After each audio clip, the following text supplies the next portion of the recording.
In this video, we are going to look at group policy preferences and how attackers can take advantage of these to gain privileged, elevated access to your environment with no rights required.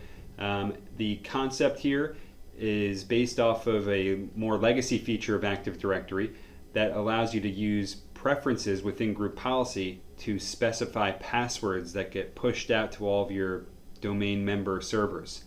And one of those passwords commonly used is the administrator password.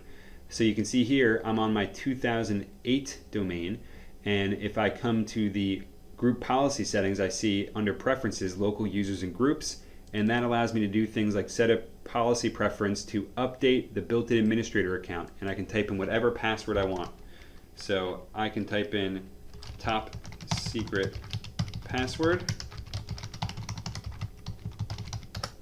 And now, whatever group policies, whatever systems are tied to this group policy, that password will get pushed down and become the password of the local administrator account, which has full admin rights on that system.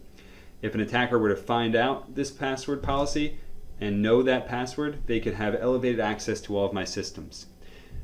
Microsoft stores this information inside of sysvol, and it is encrypted with AES encryption. However, they at one point published the encryption key, and now it's possible to decrypt all of these passwords. Microsoft has moved away from this, and it's considered a legacy feature and not recommended for use. But if you have these in existence, they can still work and be very easily decrypted. To demonstrate that, I will show you how the get GPP password command works within PowerSploit. And this goes to sysvol and looks through all of your group policy preference XML files for the C password field, and you can see top secret password, it found it for the administrator account built in, and you can then figure out what computers are linked to this group policy, and now you have full admin rights to all of those systems.